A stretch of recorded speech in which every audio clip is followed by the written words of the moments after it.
In typical Cardiff City Centre. Yes. Welcome, yes, to the Castle grounds. We are here on a Monday, and this is TAFAD Tan. Sheep is on fire. The sheep is on fire. The sheep is on fire. So, Ninja, can you please introduce our guest this week? Who is sat to your left there? This is the daddy, Cullan from the Central Club, the original Central Club, the biggest club in Wales right about now, yeah. I'm introducing Cullan. Yes, what's going on? What's going on, guys? How you doing, man? How's this mic? All right, all good? Yeah, we're cool. We're cool. Can you hear me good, yeah? Yeah. It's a bit low. Bring him up higher, is it? Yeah. That's cool. And the volume's right up on him. I don't mind holding it. No, that's all right, mate. Just it'll just crackle if you hold it. Closer to the coconuts. Yeah, man. Talking to it. Are we blessed? Yeah. That's good, bro. Oh my God, me and these fucking crocodile clips. I'll hold it. I'm cool. Yeah. I'm cool. Like that. Buddha. Yeah. Buddha. Well, no, pronoun down now because it's afternoon, and Sorry, boy. we are here. Yes. And this is Daddy Cullan.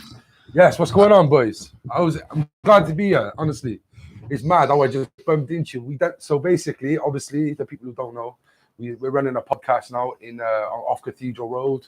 It's called the Central Club, and like what Ninja and Flap Sandwich have been doing for years, we're trying to bring a community together of Cardiff, Wales, and eventually the UK.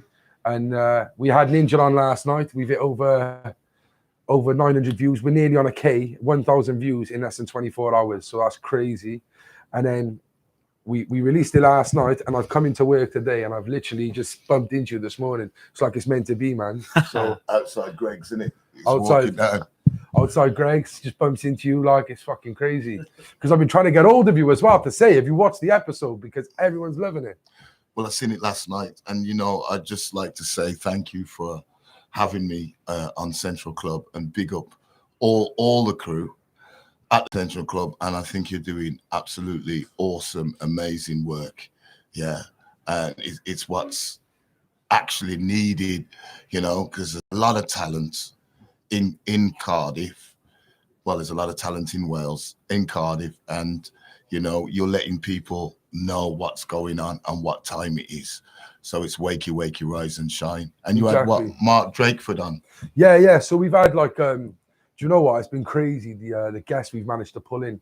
I think a big part of it was managing to get my story out there. So as for people who don't know, I was addicted to heroin and crack. Heroin? Yeah, I was a heroin addict for 10 years. And crack? Yeah. I was on methadone, 90 mil of methadone. Gosh. Yeah. I was in a messy place, and you were astronauts. I was moonwalking. Oh my God. I was moonwalking a few times, smoking moon rocks, and the biggest thing for me was I almost passed away last year, and I was in hospital with the sepsis, pneumonia, and I'd done the prison sentences, I'd done the rehabs, and it never clicked into place for me. But that near-death experience was what snapped me out, and it was just a matter of timing. At the time I got clean, COVID hit, and what they were doing with people with methadone scripts in the city centre, they were giving them a trial drug, which is big in Australia, big in Sweden, but it's Britain don't like to try revolutionary drugs. Methadone clearly works. You keep the masses at bay. It's cheap, and they were trying this new drug just to get people to stop coming in every day to risk the COVID situation, and it's called Buvidal. It's basically Buvidal, yeah, and it's Buvidal. Yeah. It's basically a mix between buprenorphine, which is an opiate-based blocker, which is a substitute to heroin as well, and a complete blocker. So if you was injected with this Buvidal and then you snapped your leg and they tried giving you morphine, the morphine just wouldn't work. Yeah, if you had tramadol or codeine or any type of opiate, it just would block. It would just it wouldn't hit the receptors at all. So it's basically giving them something which is just like, listen, you can spend £150 worth on drugs and you can put in a pin, but it's not going to do nothing apart from make you violently ill, and you're burning your money, sort of thing. So what they tried to do was they thought they'd give them this injection to the hectic people who come in every day, so they don't have to come in. And it's designed to last a month. So you can imagine people who are addicted to heroin, addicted to methadone, who've got to come in every day for their hit, every day, sometimes 4 or 5 times a day they're hitting up. Yeah. To give them something once a month, it's not only going to affect you, but your body, but your mental state. How are you going to think that you're going to take something once a month and it's going to make you feel better? So I was really scared about taking it. I thought during the COVID, with the vaccination talks of being full of like whatever, and don't take the vax, this, they're trying to wipe us out. When this injection come about at the same time, I'm thinking, is this just another way to wipe us out? Like, so I was really paranoid, being on drugs at the time, I'm a conspiracy theorist, you could say. Like I question everything anyway. Yeah. So I was scared. And when it came down to the crunch, and I was like literally on death's door, and I promised, I don't know who the higher power is. I'm not religious, but like, I've read every religious book, and I looked up and I just said, whoever's up there, if you could, let me get through this, I'll give me a sign, and I'll never go back. I'll try and help everyone this time. Like, I literally will. I was that scared for my life. And this old man, Darren, came in. He was about late 50s. He had a bit about him. I don't know what he was, but he kind of knew who I was. And he was like, they sent him into me. This Darren guy, yeah. And he was from Essex originally, but he's lived in Cardiff for years. And he was a raver as well. Like, he was on the pills in the 90s. And he was like, listen, mate. He's like, look around you. He's like, look around you. And I was on B7 in fucking Heath Hospital. And that's like the breathing. That's like, you're there, you're fucking dying sort of thing. Top floor. And he was like, look around you. And I looked around me, and they were all like 80 plus, the people. And I'm 29 looking at him. And he's like, these are dying, mate. You're with these people. He's saying this, you need to fucking wake up. And we had a couple of conversations, and he mentioned this Buvidal to me. And I'm like, listen, don't start me with this Buvidal. It's bullshit. Like, as if it's going to work. And he kept on coming back every morning, persistently trying to get me to get on it. And eventually the doctor, because I was still on the methadone at the time, the doctor in the Vodal in Cardiff, every homeless person or every addict in town knows is Dr. No. She's like meant to be. Dr. No. Yeah, Dr. like she don't like you. That's what they call it. Her name is Dr. Hard. Believe it or not. Hard by name, hard by nature. She is Dr. like Hard. She tells you if what you're on, what you should be on. She don't know how you feel, but everyone seems to think that she's horrible, So what happened was, my best mate, who I was shoplifting with at the time, he died of an overdose. Well, a suspected overdose, but it only came back the other day, a year later, that it was bronchitis pneumonia. But he died, and I felt ill the next day. So when I've gone to hospital, I'm dying, and a bottle of my methadone was found in his house. So the doctor, when they've all come back and the police have checked and they've got my name, Cullan Mace, on an empty bottle of meth, they're thinking, oh, we gotta knock him down, rapid detox him, get him off the script. So that Dr. Hard tried knocking me down to 30 mil of meth, but I was still on the meth. But the doctor was, the guy who came in was like, listen, they're gonna take you off your meth. You're not going to be on meth for every day. And if you do, you'll have to go in every day. Yeah. Where I used to get takeouts. So I had a bit of a life. Right. But now this Dr. Hard is trying to put obstacles in my way. Like, if I stay on a script, they're going to detox you to a lower dose, and you'll have to come in every day, including weekends. And I was like, well, that's no life of mine. And then eventually I decided to take this Buvidal. I was really scared too. You took it. I took it, and it's the best thing I ever done. My gosh. Not only is it blocked me taking, if I ever, like a safety net, if I ever decided to take drugs, but it's actually taken away all my cravings, which is just fucking crazy. Like, literally, the fact that I can go a month without having to fucking have anything is just beyond me. I don't say it's a miracle drug. It's not a silver bullet where let's round up every heroin addict in Cardiff now and give him this injection, because that's not the case. Like, I think you have to be ready mentally, because the first 2 months of me on it, my head was in fucking pieces, mate. Yeah. I literally played back my whole 10 years of addiction during that time. The people I hurt, the people I got on drugs, my family, the stealing, everything. And it was, and some people can't deal with that. No. As you know, drugs are a form of escapism, yeah? Yes. And there's a lot of people on drugs out there to escape reality. Escape the pain. Yeah. So if this drug is gonna take you back to that, a lot of people can't do it. So it's like trying to weigh up the, you know, it's okay for some people, but not for everyone. Yeah. And like also another problem they're getting with this Buvidal drug is a lot of people will tackle their heroin addiction, but then for some reason they feel it's okay. Well, I'll spend all my money on crack, or I'll spend it all more on spice, and they're just 10 times worse on another drug. It's like it's just blocking the heroin. Just blocks opiates. Opiates, right. But the reason why it worked for me was because the reason I started drugs in the first place is I've got bad mental health, OCD, severe OCD. Okay. And as a young child, I used to touch things and I'd have to do certain rituals. And if I didn't do these rituals, I think something bad would happen to myself or my mother and father. Yeah. There was times I had jobs and fucking, I'm allowed to swear, yeah. Sorry. There was times, right, when I had jobs, and I remember the one time I was working in a Celtic Manor. I was working for Time for Recruitment on Broadway agency. Yeah. I was working for Time for Recruitment, and I was a barman. And every week they'd say, "Do you want to work here? Do you want to work in the Miskin Manor? Do you want to work in the Millennium? Do you want to work?" And I'd done Celtic Manor on a New Year's Eve, and my parents were flying home that night from a holiday.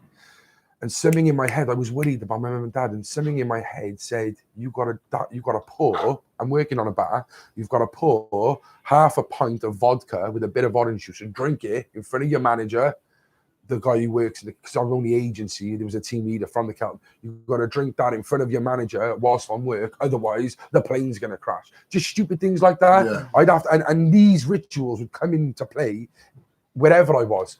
There was times when I was in prison, my mum and dad would be on holiday again, and they'd be flying back from wherever, and I'd be 3 a.m, I'd be in my cell on F-wing, looking at BBC News 24/7, waiting for the plane crash, because I'm thinking something's going to happen, and I'd have to do mad things. I'd be on my bed, and I'd have to tap my mate who's sleeping, my pad mate, 3-4 times with my left nutsack. Like these mad rituals would come in my head. You'd be see that guy over there, you got to tap his bum without him knowing, otherwise something bad's going to happen. And these are rituals that went through my head. Where do you think they come from? They stem from something like that? I don't know. No? Do you know what? I done a chat with someone from up in Crickall, he got his own podcast, and it was the therapy I had from it. He said to me, and it kind of clicked. Yeah. So when I was younger, my mother and father have been here for everything for me. But I'm the first child, and my mother, when she had me, she you're the first one, yeah. First of two, yeah, me and my brother. And when she had me, she was really ill, that postnatal depression. Yeah. She didn't have me. Went to my grandmother's, and I eventually was back there. She was around, but my grandmother was the go-to, do you know what I mean? And she was really ill for a year or two.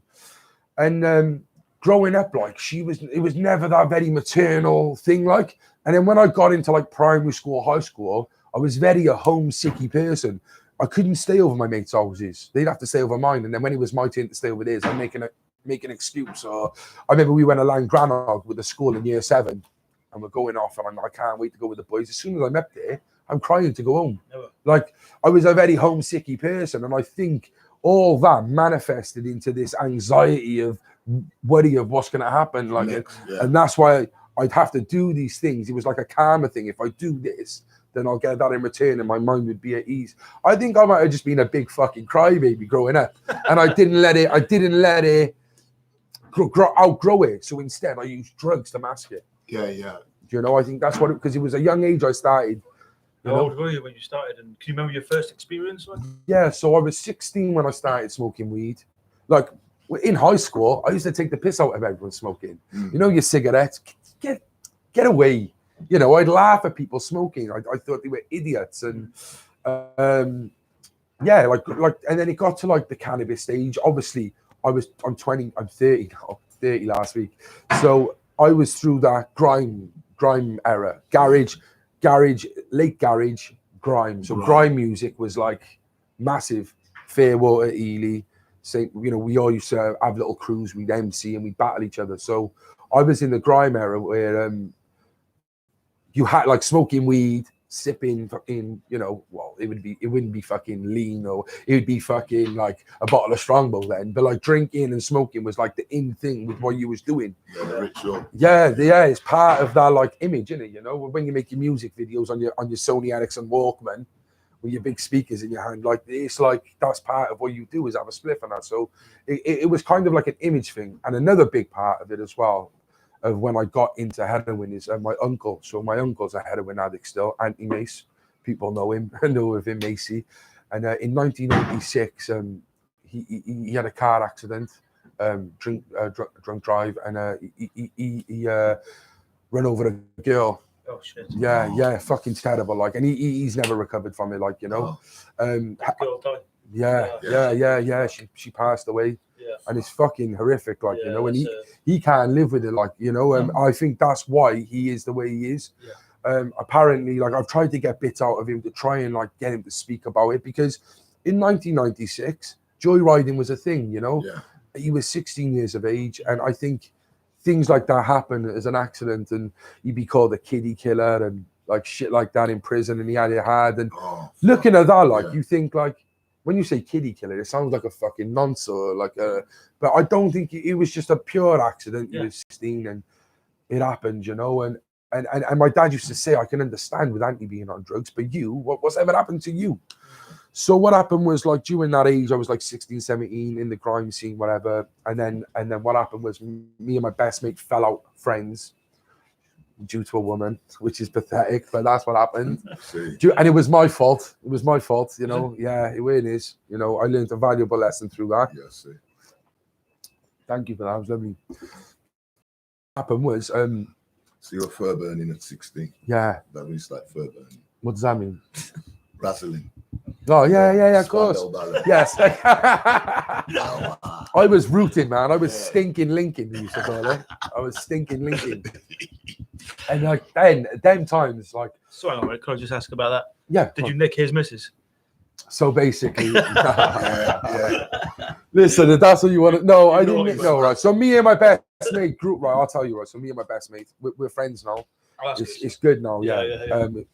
But at the time, you know, when you grew up with someone, we didn't go to the same school, but he went to Corpus Christi, which is the Catholic school. I went to Cantonian. But he went to Holy Family, which is in Pentrabane, and that's a Catholic school. So the feeding school, the closest one was Corpus in Pombrennau. But we lived around the corner from each other. We played for the same rugby team, the same football team, the same baseball team. We'd hang out in our own time. We'd fucking, we'd go on holidays, my parents, his parents. Their parents and my parents were mates, but the only reason they went on holiday was because of me and him. Like, do you know what I mean? We were that tight. Like, he had a girl he grew up with in school that we loved, the love of his life in school, you know, his childhood love. They broke up, and about a year into it, she, for some reason, I don't know if to get at him or she liked me, I don't know what it was, but she would really pursue me, and I didn't want to do it, and eventually it just got to the stage where I gave in to the pussy, didn't I? Yeah, you smashed it. Yeah, I gave in to the pussy, man. You smashed it.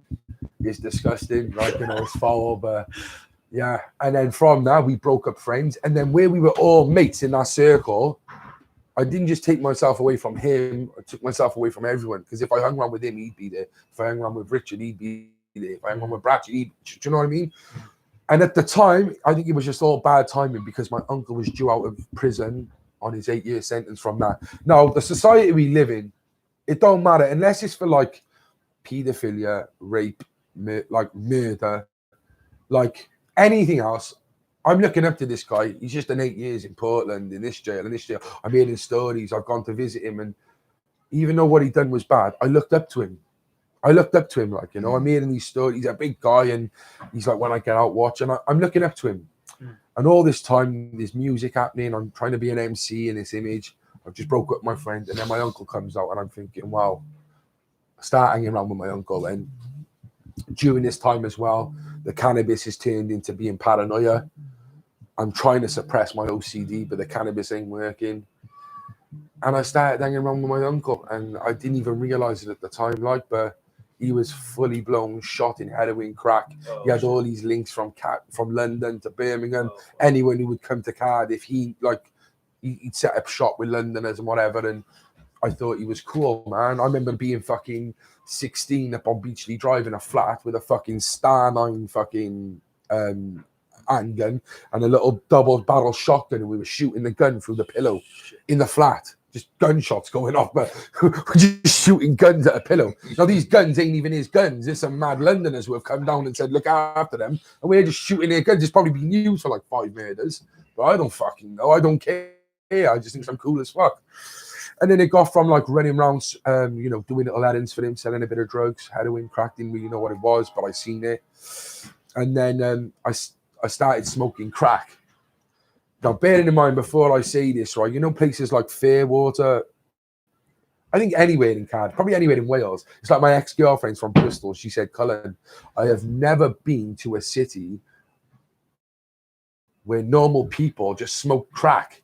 It's that like, I'm not joking, like it's that normalized in some of these areas. And like Fairwater was always known as like the cocaine, you know, Ely, you'd see little kids selling fucking heroin on bikes at 12. Yeah. Fairwater was a working class man's cocaine. Anyone who smoked heroin or sold heroin, they're getting kicked out of the area. But it kind of decreased from that and it started to get more lenient.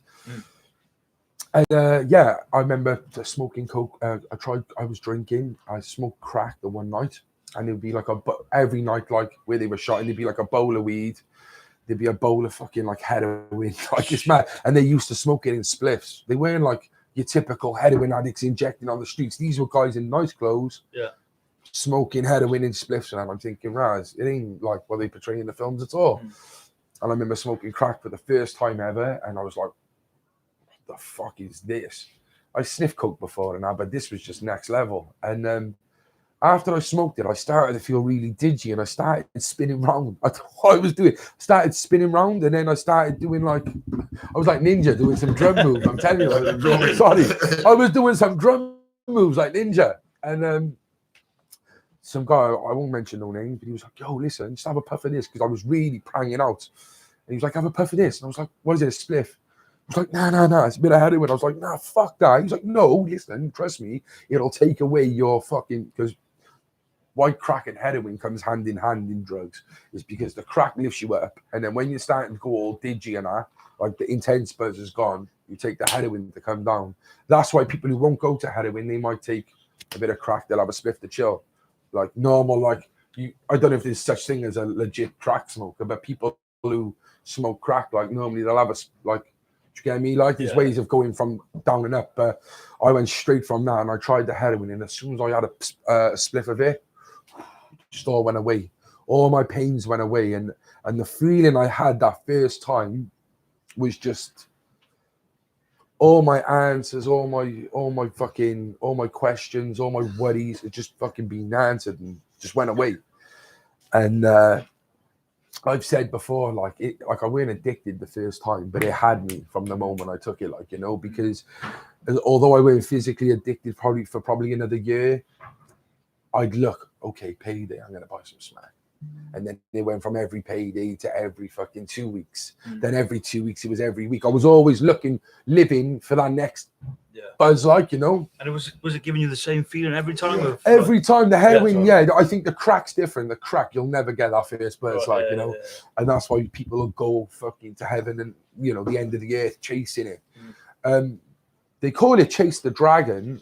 I don't think it's because chasing the buzz. I think it's because of what it is on a beetle. If you have the foil and you have a beetle and you're running it, they say chase the beetle, chase the dragon, it's whatever. But I think that's where that comes from, because every heroin hit I had took away my worry, you know. And then, but it gets to the stage where it's not the buzz anymore. You're smoking it to feel better, because after, if you smoke it for say like, I don't know, 4 or 5 days every day, you will then wake up the next day, you'll be feeling really cold, then really hot, goosebumps, you'll shit yourself, you'll have a bad stomach, and you'll be bunged up.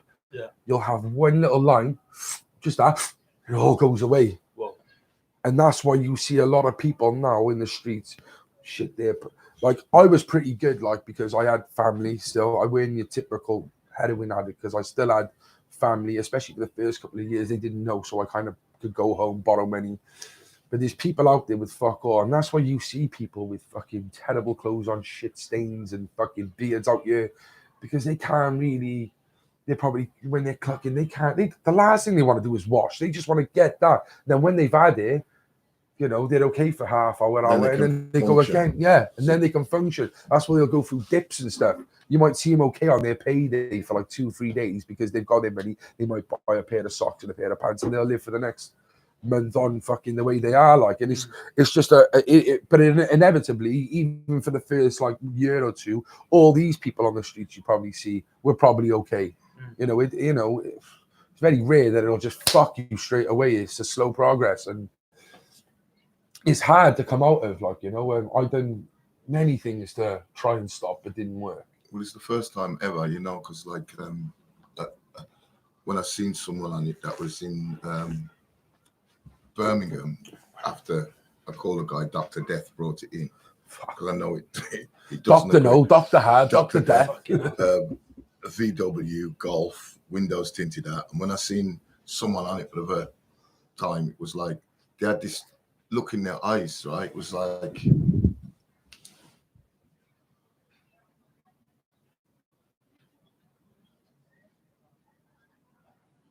lost. Yeah, totally. I'd never seen anything like it, you know, just zoned out. And that's totally. It's crazy because you look at this spice now and what that does, that's on a total different level again, like, you know. Wasn't that legal though? Spice? Yeah, well, blue banana. You should go blue banana. Remember salvia? That is now spice, but just a stronger homemade version. Oh, you used to get like the fake mushrooms and the fungi, and you get the fucking salvia times 10 times 20. That is like illegal highs, where they originated from, you know. I tell you, them spice is not fucking good, mate. My uncle, who I'm talking about, he's done many prison sentences, and one of the big ones he done was supplying HMP Park. He was obviously addicted to drugs. Someone said to him, listen, here's a job for you. If you throw this over the wall every 2 weeks or every month, I'll give you a parcel of fucking crack, heroin, and a bit of money. So that was like a little hustle, side hustle he had, you know. Obviously, he had loads of things, but that was one of the things he'd do. And he was doing it that much. Eventually, he got comfortable and threw it over without no gloves. And they actually caught it. Now, when they caught it, they found, I think it was like 4 phones, little phones, like an ounce of weed, a bit of heroin, a bit of crack, steroids. And they found a couple of ounces of spice crushed up, like baby grinded. You baby grind it up, and you get more, don't you? So the toxicology report came back on that spice. Battery acid, What? drain cleaner, No drainage way. cleaner, What the? and cockroach killer. Oh, Now, the one thing which makes me think when they say right, they say that if a nuclear bomb went off, the only one thing that would survive is a cockroach. So if this thing is killing cockroaches, cockroach killer, what the fuck's it doing to you? fuck. Shit, If a cockroach can survive a nuclear bomb, but this will kill it, do you know what I mean? And like, it's just like, what the fuck? So, and the maddest thing about spice is there's no medication for it. You know, with heroin, okay, you might get cut with certain things, but it's not always that pure formula to start, that poppy. Yeah. So they've kind of remember MCAT, remember Fertina? There was nothing for that. There was nothing. There was no medication that could substitute it with heroin. Now, I don't condone methadone because I just think it's a harm reduction tool. It's just something to stop you shoplifting because you still get a buzz and you can still use on top. But for some, it does work. And with heroin, you could always have something to tackle that. With spice, every different batch is different. So how can you get a medication which will substitute it when every different bit of spice you're smoking is different? Yeah. One day is fucking bleach and fucking bath salts. The next week is fucking battery acid and cockroach killer. It's just fumes. That's pretty bad, man. It's just fumes. These people are, it's fucking horrific, mate. Horrific. And that's what's happening right now. Like, there's nothing to switch this up anymore. Like, it's getting worse than what heroin was. Yeah. So let me ask you. Obviously, all that story is very, it's exciting in a way, isn't it? It's guns, it's drugs. You had this crazy fucking life. Yeah. How do you substitute it now? Can you find that level of excitement being straight and sober and just doing a fucking podcast? I never thought I would. How So did all that obviously, start? Like, how did you start with Central Club? How right. did it all So start? obviously, I work for Kaleidoscope now. Yeah. Oh, do you? So who are they? Sorry. So Kaleidoscope are a drug agency based in Newport. So what I done was, this is how I got into it, right? Let's get into it, yeah. I've always loved music. I've always loved like looking at you guys in the fucking. You've always been in the centre of like what's going on, like the eccentric circle of Cardiff, and I always loved it. I always loved music, and I always wanted to do something. So on one half, you got the podcast which started, and I'll go down to that. But originally, what happened was when I got clean, I still had a court date. I was in Hereford Hereford Magistrates Court. My best mate who died was my Cody on the same case. So me and him are both up for shoplifting, but conspiracy to shoplift, because we're not just doing it in Cardiff, we're driving to different cities, different countries. So it's now conspiracy. Yeah. So now it's 2 years max, like, do you know what I mean? Minimum, because you're conspiring. So I had a tag on my ankle, tag bracelet on. I had 2 suspended sentences. I had community service. I breached probation, and I'm in a hospital bed. I think I'm gonna die. I got a court date in 3 months' time. I'm thinking I can't do this. I can't go back to jail. I'm gonna fucking die. My best mate, who's on the court case with me, has just died. So when I go to court, they're gonna pile all the trouble on me. What am I gonna do? So I got out. Spoke to my probation officer. Now, I fucking hated probation. I hated services. I hate the police. You know, fuck you all. You're just a bunch of fucking nonsense who don't help us. If you want the help's here. I'm telling you. I want to say thank you to Daniel Martin, who was my probation officer at the beginning. Daniel Martin. Yeah. Big up. Thanks. He really, I think he just seen that I had the change in me this time, because for years and years, I was on last chance saloons. I've done 10 prison sentences, and all them 10 prison sentences, I've tried blagging, lying, crying, and it never worked, you know. But there must have been something different that they've seen this time. And I said, Dan, if there's anything I can do up to this court case to show that I'm willing to change, I'll do it. Now, the number one thing was I started attending my probation appointments. I never attended any in my life. I used to get my previous probation officer, I used to tell him that I'm too scared to come into town. So he used to meet me in the Mockingbird pub. Or he'd come to my house. Who comes to home visits? You go to Westgate Street or you breach, simple as. He used to come to my house. So that was the first thing. And then he started saying, oh, there's this course here, there's this course here. And all along, all the times I used to go to prison and that, like, and you get like a drug worker who come in, I'm clucking in my bed, I'm 2 days into my prison sentence, I'm fucked. And you get this guy come in who looks like he's on a level. He's not part of the prison system, but he works for drug agencies. He's got his keys. And you're like, oh, the fuck are you? Yeah. And he'll tell you he's a drug worker and he's got a past. He won't tell you what his past is, but he'll tell you, like, oh, you know, and I'm like, I'd love to be this guy. I'd love to have a job like this. Like, I know what's going on. I know what needs to be done. Well, I think I do. And I'd love to do that. So the next thing I got told was, Kaleidoscope are doing I've given your name to this woman, Rondine, in Kaleidoscope, and she'd like to speak to you, and she'd like you to do some voluntary work.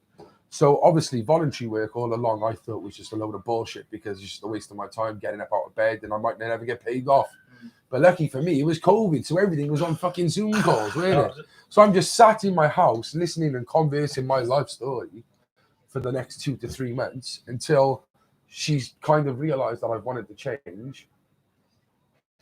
Also, I'm doing other bits, and when I've gone to court, then I've got Rondine from Kaleidoscope, I've got Daniel Martin, I've got someone from Recovery Cymru, Martin, I've got another guy, Marcus, from the Woolwich, who I'm conversing every week. They've all written a good CV for me. I've gone into court, right? I've put it on, and they fucking give me a chance. And now I'm a year from now, right? Yeah. And I've stuck to my word. So when I got out of court, I thought, okay, they've given me this chance now. I was destined to go to prison. No one gets 2 suspended. Do you know what a suspended sentence is? Yes. Like, you're fucked when you're on that. I had 2 of them.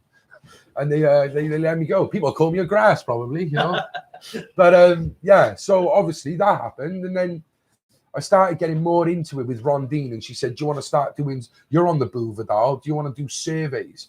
And what that is, anyone who's had Buvidal in South Wales, you ring them up, and it was designed the questions first, but ultimately we'll be ringing these people up, because what she's saying is, it might say on the tin, this is what Buvidal does for you, but I want to know it from the horse's mouth. I don't want to hear it from the doctor saying it works wonders. I want to know why these people have come off it. I want to know why it's worked for them. So that's what I did. Did really well at that. And then from that, Rondine called me up one day. I was walking down the TAFAD trail. I get a phone call. Cullan, there's a job going. I think you'd be fucking great for it. Fucking get into it. Yeah, great. Where is it? It's not online yet, but it's coming. And do you know what she did? I shouldn't say it, but do you know what she did? She fucking had me in her house practicing the interviews, the questions. She said, no one knows that, but she had me do it all. And I got the job. Nice, so I've been working with these now for fucking 3 months. And it's just been the best thing ever. They give me free rings to do what I want and just converse with ex-addicts, other addicts, people who, even family members, people who have just been in services or experienced drugs, trying to get them to have more of a say in what happens in services. So that's my job bit of it. And also, the other thing then with the podcast is, I always wanted to do a podcast. Like I said, I'm a massive conspiracy theorist. I'll be sat on YouTube till 4 a.m, smoking crack, watching fucking tinfoil hat podcasts and stuff. You know what I mean? So I thought, I'd love to do something like this. I'm a talker, and I'd love to do it. But I thought once I got clean, I was going to go back into music. Yeah. So like I said, I used to be a grime MC and whatever, and then I wanted to start writing again. Ninja will have to do a song. So I thought, yeah, I'm going to get back into music and stuff. And not touch it. Do not touch it. Yeah, Chris.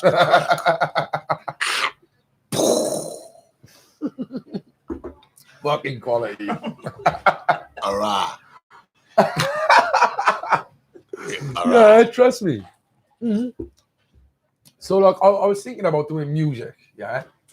And then there's Tom, you met Tom, didn't you, the other day on the podcast? He got his own barbershop. He's only 21. This guy, right, is fucking fair play to him. He's got his own barbershop. He's thinking about opening another one. He wants to be like Tony and Guy and I. He's very fucking ambitious about it. And he don't fuck about. So he was cutting my hair during lockdown. And I said, listen, I want to do a podcast. I said, maybe about my life. You know, I want to be an open book and I want to try and help other people. I said, I've got this job now and I want to put that into something, hand in hand sort of thing. He went, let's do it. I said, what? He went, let's do it. I said, what do you mean? He went, well, I'll help you, like, because obviously he's got business experience and how to advertise. And I said, I'll do that and you just put yourself to it. I said, yeah, I can do it on my own. I probably could, but he said, well, Luca's working with me now. Now, Luca, who I got on the phone, remember when he was ill? Yeah. So Luca's 21, got his head problem, you know, got problems himself, grew up in the wrong crowd, could have easily went the other way.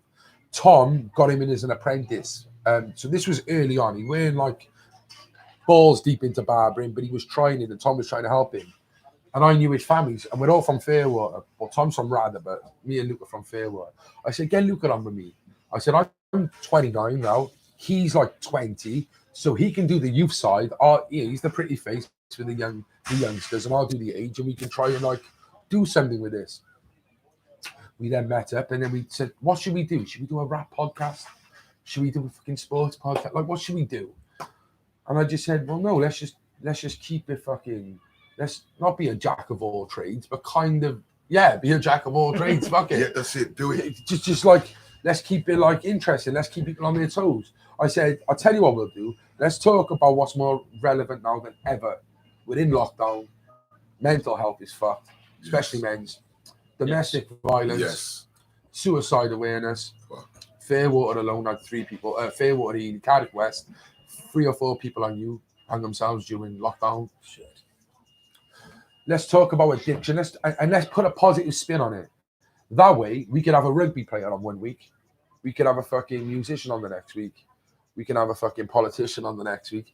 And as long as they give us a positive spin, or they highlight one of their low moments, or someone they know, because we've all had someone we know, if you haven't yourself, who can just like, you know, paint that picture that it's never too late to change. And then not only are we helping ourselves by talking, but we're helping other people out there, because everyone got something they can relate to. People say, oh, yeah, I've said to people, oh, you have a great story. I haven't got a story. I bet you any money there's 1,000 people out there who's got the exact same life as you. Yeah, it might not be the most interesting, but if you just explain to your story to someone, that other fucking 1,000 people know they're not the only ones out there feeling that way. And it's just about fucking, just be less of a taboo, you know? And I think acceptance is accepted now more than ever. Yeah. You know? Show them the skid marks in the underpants. Yes. The chocolate fam. Show them. Yes. Yeah. It's like as well, like you could have Anthony Joshua on one day. Everyone knows his story now. He's quite fucking boring. But you get fucking Ninja on, right? And he'll fucking rock your pants off. He'll fucking give you a story which 150 fucking thousand people can relate to. Do you see what I mean? So it's just about keeping it central, keeping it organic. If we get a big guest, great, the numbers will come in and it'll help it grow more. But really, I'd rather just film Alan from round the way and just because I know more people would relate to that. Yeah. Same as kind of what you're doing. Do you know what I mean? But it's going really well and it's helping. The main thing it's doing is helping my mental health. So it's helping my recovery. Brilliant. And that's what I'm doing now. Someone once said to me when I was in prison in Stokey for my first ever sentence, it was like 2013, it was only like 23, 24. And I had a week left in my sentence. And I was going over the education block with this guy, Frankie from Birmingham. And he goes to me, I can't wait to get out. What people used to say on my first sentence was, I was in Birmingham, Winson Green, and they were like these brummies and these yams used to come up to me and they'd be like, so, how long you doing, mate? How many times you been in? And I'm like, I never used to say this is my first time. I say this is my only time. So where my first time was my only time. And I was so adamant that it was my only time because I had such a rude awakening on that first sentence going to Birmingham, going to Stoke Heath for a shoplift. You know, I'm in fucking a mad prison for a shoplift doing 10 months. In them vans. Where you gotta get in the van in the little cubicle. I have to wrap my legs up by my arms and it's banging all backwards and forwards. I remember doing that from I was in Cardiff for 2 weeks. I was clucking still off a methadone rattle. And they said, you're going to Birmingham. And I was rattling, detoxing off heroin up in this fucking van. And they were trying to throw sandwiches and water under the door. I just didn't want to look at them. It was just, and my parents didn't know where I was going. I'm like, fucking hell, this ain't right. But like, even then, like this Frankie kid, he's from Dudley, he was. And he goes to me, I'm never coming back. I'm done now. Let's do this. Like, he said, shut up. He said, you got years left. You love it too much. And it always stuck with me. Do I love it too much? And I think I do.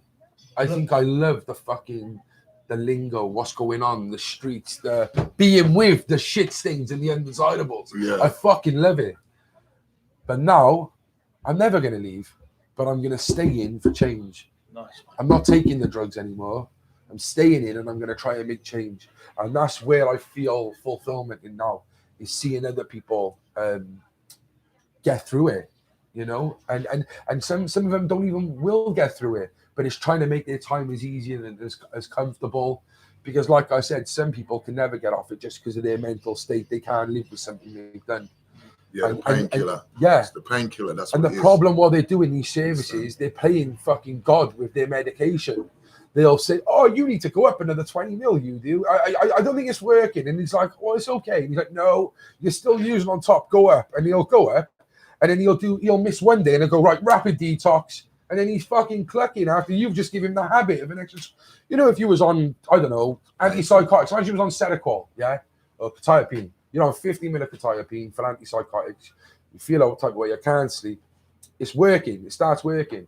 Then the doctor goes, I reckon you should go up to 100 ml. And he goes, this is working. It's okay. And then he gives it to you. And then he goes, oh, I think you should go up to 200 ml now. And he's like, no, it's working. And then he goes up to 200 mil. Then he tells the doctor to go fuck himself. Yeah. Then the doctor knocks him off that 200 mil. He's going to be fucked. He didn't even want to do a 200 mil detox. He was happy on 50. Yeah. And this is what they're doing with the methadone. I think people very out painful, there. That, isn't it? Yeah. Very, very painful. You're fucking, the withdrawal of the body in the body. Yeah. Yeah. And that's why a lot of people are doing. And I think these services just got to understand where these people are coming from. Some of them don't want to get off the drugs. Some of them can't get off the drugs. Just be the service you're supposed to be. Give them the methadone, give them the Subutex, give them the fucking antidepressants, the antipsychotics. Stop playing with their medication. Because that's why a lot of people end up going to committing crimes and going back to prison and taking other drugs, because they've been taking off their fucking medication. Yeah. So that's it in a nutshell. You know, the Central Club's doing well. Like you said, we've had some great guests on. So what happened was when, obviously, because I'd done the Bouvidal script, I was one of the first ones and also one of the best examples, probably the most successful, like as in what I've done since going on it. They've kind of used me as an example. So the first thing I had traction on was Wales Online. Wales Online done a thing. And then in the morning, we Wales on Sunday, front page. I'll show you the photos. Front page, the Wales on Sunday. OCD made me an addict. Because it did. It did, like 100%. Like it all stemmed. If I tackled my mental health back then, I wouldn't have took them drugs. Wow, okay. And I believe mental health and addiction comes hand in hand. If you start becoming a gambling addict, you're going to end up fucking probably taking drugs. Or, sorry, tell a lie, if you're a gambling addict, that's going to play on your mental health, isn't it? Yeah. You're going to end up feeling suicidal when you can't take your wages back to your missus. If you become a porn addict and you're just wanking constantly, you're going to feel like a fucking weirdo in your head. It's all addictive. It don't matter if it's coffee, it don't matter what it is. It's all addictive, isn't it? It's all addictive, and it all plays with mental health. When I got addicted, you know, my mental health, I didn't tackle, it took me to drugs. Then when I was on the drugs, it made my mental health 10 times worse.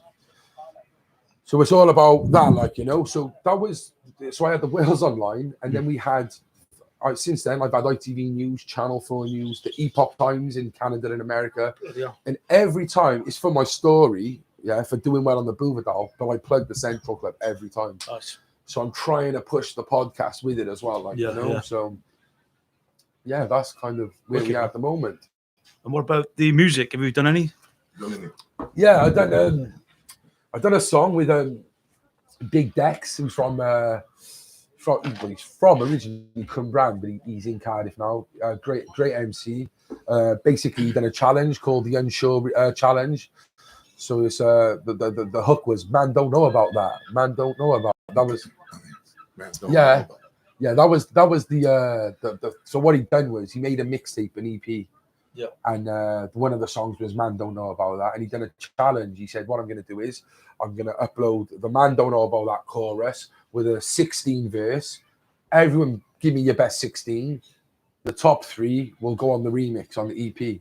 So hundreds of people done it, and apparently mine was one of the best. So I went on that. Nice. And then I was on Mode FM the other night, which is London. It's dubstep, but it's mainly grime radio.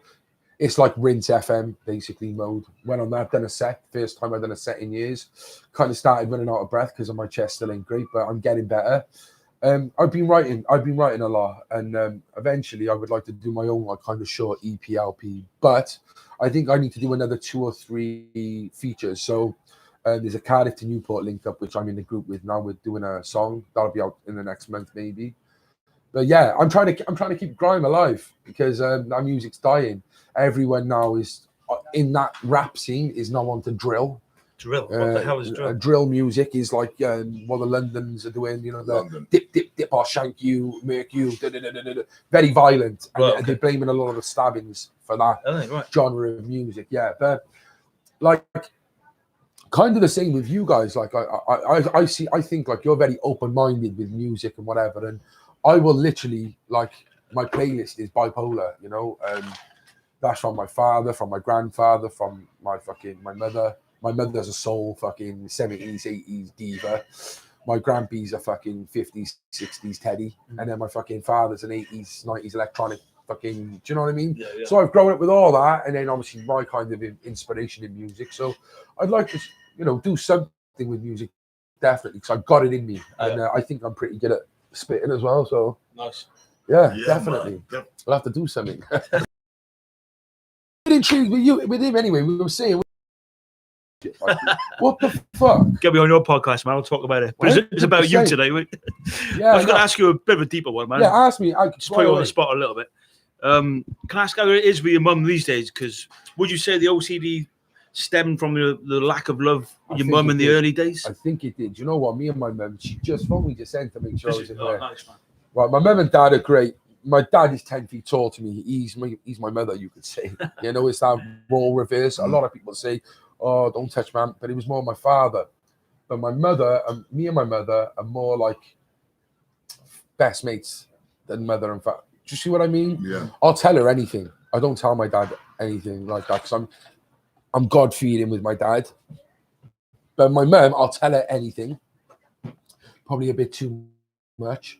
Going through a breakup at the moment, it's been really hard, and I've told her everything, trying to get advice off her. And if you're watching this, love, please come back to me. I love you. Oh.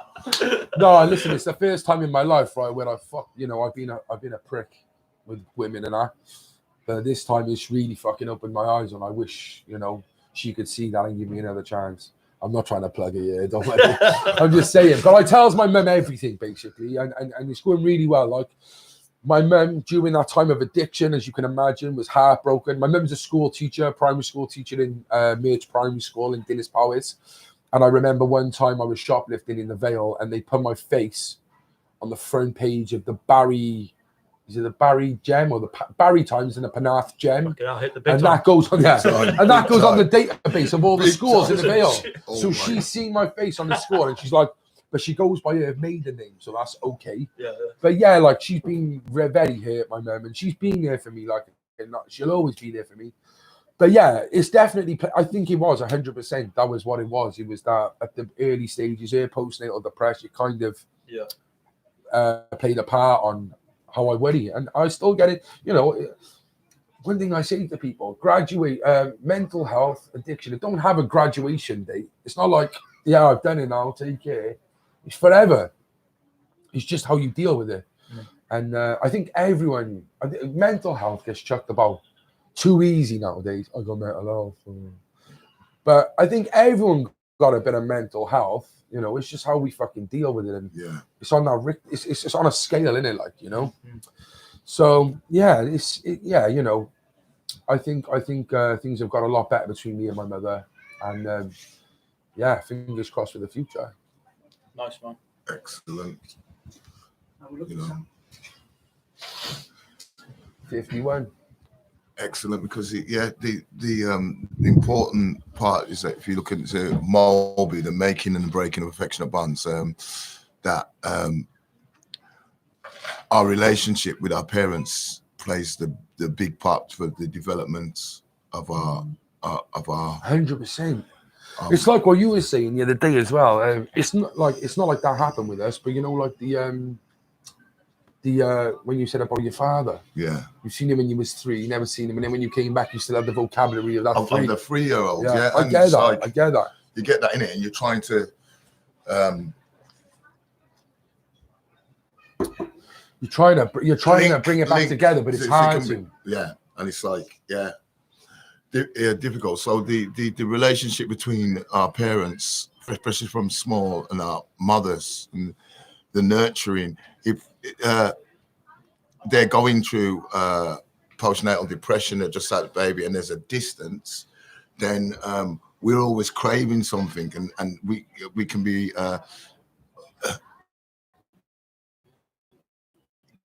get addicted to things quite easy. That's why I've had to watch myself. I was addicted to pear drops, right? I used to pear drops, class. Yeah, but it don't matter what it is, innit? Like, I get what you're saying. Everything in compulsion. Yeah, I was addicted pear to pear drops. How did you get off the pear drops, mate? Went on to pineapple cubes. Yeah. So listen, I think one day, right, we need to get you two on the show. Maybe get Flap Sandwich to a thing, and then we'll get you both on. Because what we do as well is we're thinking about doing catch up every 10 episodes. We do a catch up where we just sit there, reflect on what's gone on the episodes, and also current day events. I think we need to talk about, because what we're doing at the moment is just life stories and trying to get to know people. But I think we need to do a life day, current events as well, and what's going on. So maybe we can get you both down as special guests one time. It'd be great, Yeah, that's not, mate. Yeah. Should we wrap it up there, Sambo? Anything else you want to cover, or? Yeah, there's one more thing I want to cover, which is bro. very, very important, right, today. I want to cover my ass. Your ass?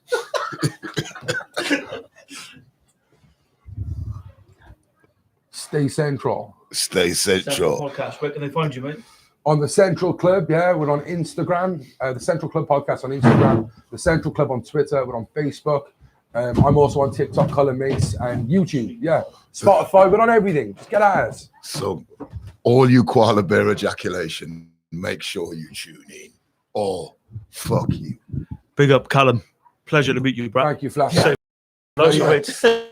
Thank you. Legend. Ninja, Nice. every Legend. time, my blood. Every time. Nice one. Yes, boys. Can we have a little